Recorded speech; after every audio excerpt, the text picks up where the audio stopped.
Everyone, welcome back to my channel Vivas passion. আমি dahlia. আজকে নিয়ে এসেছি একটা নতুন ভিডিও। আগের দিন আমার কিচেন মেকওভার ভিডিওতে আমি সকলকে বলেছিলাম রান্নাঘরটা মেকওভার করার পর নতুন নতুন রেসিপি নিয়ে আপনাদের সামনে এসে ধরা দেব। আর ঠিক সেরকমই আজকে একটা নতুন রেসিপি নিয়ে এসেছি। আমি আমার কথা রেখেছি, তাই আপনারাও প্লিজ আমার কথাটা রেখে দিন। চ্যানেলটা সাবস্ক্রাইব করে পাশের নোটিফিকেশান বেলটা অন করে দিন, আর সময় মতো নোটিফিকেশানগুলো আপনাদের ফোনে পৌঁছে যাবে। আজকে আমি আপনাদের সাথে শেয়ার করব একটা সেজওয়ান নুডলসের রেসিপি। এটা একটা চাইনিজ রেসিপি। অনেকদিন ধরে চাইনিজ খেতে ইচ্ছে করছিল, তাই ভাবলাম আজকে বানিয়ে ফেলি। তো রেসিপিটা ইন ডিটেলস আপনাদের সাথে আমি বড় ভ্লগে তো শেয়ার করছি, আর তাছাড়া আমি কিন্তু শর্টেও শেয়ার করেছি। চাইলে আপনারা শর্টটাও চেক করে নিতে পারেন। প্রথমে কি কি উপকরণ লাগবে সেগুলো আগে শেয়ার করি। তো লাগবে হচ্ছে ভেজিটেবল অয়েল, পরিমাণ মতো নুন, আর এখানে আমি ক্যাপসিকাম নিয়েছি ভেজিটেবলের মধ্যে, আর রসুন আর পেঁয়াজ। আমি এখানে 3টে ছোট ছোট পেঁয়াজ নিয়েছি। বড় পেঁয়াজ আমার কাছে ছিল না, আপনারা চাইলে বড় পেঁয়াজগুলোকে লম্বা লম্বা করে কেটে নিতে পারেন। ছোট পেঁয়াজ ছিল, তাই আমি ছোটোগুলোকে ডুমো ডুমো করেই কেটেছি। আর রসুনের কোয়া নিয়েছি চারটে রসুনের কোয়া ভালো করে কুচি কুচি করে নিতে হবে। আর তারপরে লাগবে হচ্ছে Schezwan sauce, red chilli sauce, green chilli sauce, soya sauce, আর তার সাথে টমেটো কেচাপ। আর এখানে আমি চাইনিজ হাক্কা নুডলস বলে একটা নুডলস পাওয়া যায়, সেটাকেই আমি ইউজ করেছি। আপনারা চাইলে এটা ম্যাগি দিয়েও করতে পারবেন। আর এখানে প্রথমে একটা প্যানের মধ্যে একটু জল নিয়ে নিতে হবে। মানে যতটা নুডলস নিচ্ছেন সেই নুডলসটাকে সেদ্ধ করার পরিমাণ মতো জল নিতে হবে। আর সেই জলের মধ্যে দিয়ে দিতে হবে লবণ আর কী বলে ওটাকে, ভেজিটেবল অয়েল। সেটাকে দিয়ে ভালো মতো জলটাকে ফুটিয়ে নিয়ে তারপর যখন জলটা টকবক করে ফুটে উঠবে তখন এই নুডলসটা ছেড়ে দেবেন।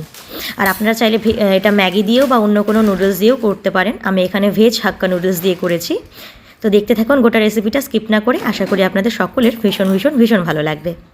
তো আমি ডেইলি ব্লগ শেয়ার করি, তার পাশাপাশি এখন চেষ্টা করব একটু আপনাদের সাথে রান্নার রেসিপি শেয়ার করার। আর ইদানিং রান্না করতে আমার খুবই ভালো লাগছে, আর রান্নার রেসিপি শেয়ার করারও ইচ্ছে করছে, কারণ ইউটিউবে এত দেখছি সবাই রান্নার রেসিপি শেয়ার করছে, তাই আমারও ইচ্ছে হলো, আর সেই অনুসারেই করছি। আর এখানে লবণ দিয়ে নিয়েছি। আর আমার ভেজিটেবল অয়েল একদমই শেষ হয়ে গেছিলো, তাই অল্প ছিল, সেই অল্প অয়েলটাই আমি দিয়ে দিয়েছি এখানে জলের মধ্যে। আর জলের মধ্যে সাধারণত ভেজিটেবল অয়েল আর লবণ দিয়েই জলটাকে টকবক করে ফুটিয়ে নিতে হবে।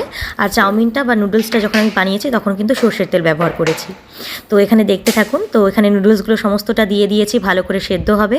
আর এটাকে কিন্তু সেদ্ধ করে নিতে হবে। আর এটা না একদমই ঢুকছিল না, নুডলসটা অনেক বড় ছিল, আর আমি একদমই ভেঙে দিতে ভুলে গেছি, তাই চামচ দিয়ে কোনো রকমে ওটাকে ভেঙে জলের মধ্যে চুবিয়ে দিয়েছি। আর এটা ভালোভাবে সেদ্ধ যখন হয়ে যাবে, মানে 80% সেদ্ধ করতে হবে, আর বাকিটা সেদ্ধ করব না। তার কারণ হচ্ছে ভাজার সময় অনেকটা, মানে এটা যদি বেশি সেদ্ধ করি না, টোটাল 100% যদি সেদ্ধ করা হয়ে যায়, তাহলে যখন এটা ভাজবো আমরা সসের মধ্যে দিয়ে আর ক্যাপসিকামটা দিয়ে, তখন না ওভারকুক হয়ে যায় আর নুডলসটা অল্পতেই ভেঙে যায়। তো ওই জন্য 80% সেদ্ধ করলেই হবে, আর বাকিটা রান্না করতে করতে সেদ্ধ হয়ে যাবে। তো এখানে দেখতে পাচ্ছেন নুডলসটা ভালো করে আমি জল ঝরিয়ে নিলাম। আর এখানে একটু ঠান্ডা জল দিয়ে জলটা ঝরিয়ে নেবেন, তাহলে চ্যাটচ্যাটে হবে না। মানে নুডলসে যে গরম জলটা থাকবে সেটা তো প্রথমে ফেলে দিতে হবেই, তারপরে এখানে একটু ঠান্ডা জল দিয়ে নিতে হবে, আর তারপরে নুডলসটাকে ভালো করে ঝাঁকিয়ে সেই ঠান্ডা জলটাও ফেলে দিতে হবে, তাহলে দেখবেন নুডলসটা একদম ঝরঝরে হবে। আর এখানে আমি গ্যাসে একটা প্যান বসিয়েছি, প্যান বলতে ননস্টিকের একটা কড়াই বসিয়েছি আর কি। আর তার মধ্যে দিয়ে দেবো আমি সর্ষের তেল। যেহেতু বললাম আমার সাদা তেল শেষ হয়ে গেছে, তাই এখানে সর্ষের তেল দিলাম। আর নুডলসটা সেদ্ধ করার সময় কিন্তু আমি সাদা তেলই ব্যবহার করেছি, আর ভাজার সময় সর্ষের তেল দিয়ে দিচ্ছি। আর তেলটা ভালো করে যখন গরম হয়ে যাবে তখন এর মধ্যে রসুন যে 4টে কোয়া ছিল কুচি কুচি করে রেখে দেওয়া, সেগুলোকে দিয়ে দিয়েছি। তারপর রসুনটা যখন একটু ফুটে উঠবে, ব্রাউন হয়ে যাবে, তখন পেঁয়াজটা দিয়ে ভালো করে ভেজে নিতে হবে। আর পেঁয়াজটা ভাজা হয়ে গেলে তার মধ্যে কেটে রাখা ক্যাপসিকাম দিতে হবে। আপনারা চাইলে এর মধ্যে গাজর, তারপরে red bell pepper, green bell pepper, yellow bell pepper আর বিভিন্ন ধরনের সবজি যেমন ধরুন বিনস, তারপরে ক্যাবেজ, এগুলো অ্যাড করতে পারেন। আমি শুধু ক্যাপসিকাম দিয়েছি, কারণ ঘরে আমার শুধু ক্যাপসিকামই ছিল। আর এটা যখন একটু ভাজা হয়ে যাবে তখন ক্যাপসিকামটা দিয়ে দেবো, আর তার মধ্যে দিয়ে দেবো পরিমাণ মতো নুন, যতটা নুন লাগবে। আর একটা কথা মাথায় রাখতে হবে যে নুডলসটা সেদ্ধ করার সময়ও কিন্তু আমরা নুন দিয়েছিলাম, তাই সেই আন্দাজে আমাদেরকে ক্যাপসিকামের মধ্যে নুন দিতে হবে, যাতে লবণের পরিমাণটা বেশি না হয়ে যায়। আর এখানে একটু নুন দিয়ে দেবো, তারপরে এটা ঢাকা দিয়ে একটু করে ভেজে নেব। আর ভাজা একটু সফট হয়ে গেলে তার মধ্যে এখানে সসগুলো দিয়ে দিতে হবে।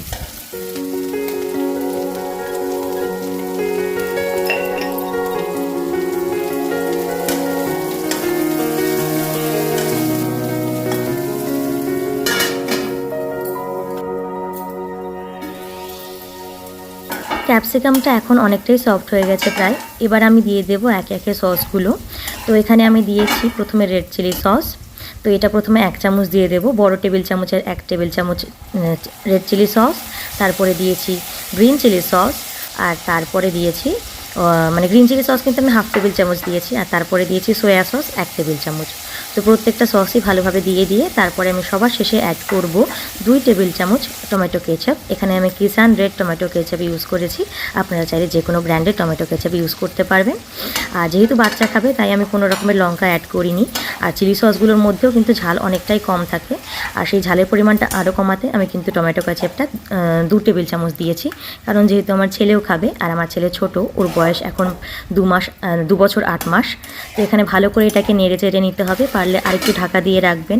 তারপরে কিছুক্ষণ পর মানে 2-3 মিনিট ঢাকা দিয়ে রেখে আবার ঢাকাটা তুলে দেখবেন যে ভালো করে সবজিটা ফটফট করে ফুটে উঠছে কিনা। আর এখানে যখন দেখবেন যে সবসবে হয়ে এসছে, তার মধ্যে দিয়ে দেবো জল ঝরিয়ে রাখা নুডলসগুলো। এবার আর কিছু না, এবার জাস্ট নুডলসটাকে ভালো করে এটার মধ্যে মিশিয়ে ঝাঁকিয়ে নাড়িয়ে তুলে নিতে হবে, যাতে নুডলসগুলো ছাড়া ছাড়া হয় আর প্রত্যেকটা নুডলসের মধ্যেই ভালোভাবে সসগুলো লেগে যায়। তো ভালো করে এভাবে ঝাঁকিয়ে ঝাঁকিয়ে নামিয়ে নিলেই তৈরি আমাদের ঘরোয়া উপায়ে তৈরি শেজওয়ান নুডলস। তো এটা আপনারা বাড়িতে বিভিন্ন ভেজিটেবলস দিয়ে খেতে পারেন, আর শীতের সময় তো এটা খেতে ভীষণই মজা, কারণ শীতের সময় আরও বিভিন্ন ভেজিটেবলস আমরা অ্যাড করতে পারবো। যত ভেজিস অ্যাড করতে পারবো তত ভালো আর তত পুষ্টিকর হবে, আর এটা খেতেও কিন্তু ভীষণই ভালো। আর এখানে দেখুন আমার খাবারটা একদম রেডি, ইয়ামি টেম্পটিং লাগছে না দেখতে। এবার আপনাদের সকলের সাথে শেয়ার করব এবং খেয়ে জানাবো যে কেমন হয়েছে। আর ভিডিওটা ভালো লাগলে অবশ্যই একটা লাইক করে দেবেন, আপনাদের একটা লাইক আমাকে অনেকটা মোটিভেট করে সুন্দর সুন্দর ব্লগ বানানোর জন্য। আর এখন থেকে কিন্তু আমি আমার চ্যানেলে কুকিং রেসিপিও শেয়ার করব, তাই সেটার জন্য চ্যানেলটি সাবস্ক্রাইব করে রাখবেন, যাতে পরবর্তীতে সমস্ত রেসিপিগুলো আপনারা দেখতে পান। তো আজকে এখানেই বিদায় জানাচ্ছি, আর তার আগে রিভিউগুলো আপনারা দেখে নিন যে আমার ফ্যামিলি মেম্বার খেয়ে কী বললো। খুব সুন্দর হয়েছে চাউমিনটা, খুব ভালো আছে। হ্যাঁ বন্ধু, একদম। তোমার কেমন লাগলো চাউমিনটা? বলো হ্যাপি। চাউমিনটা খেয়ে তুমি হ্যাপি? চোখের জল বেরিয়ে গেছে ঝালে ছেলেটা। হ্যাপি? ও থ্যাংক ইউ।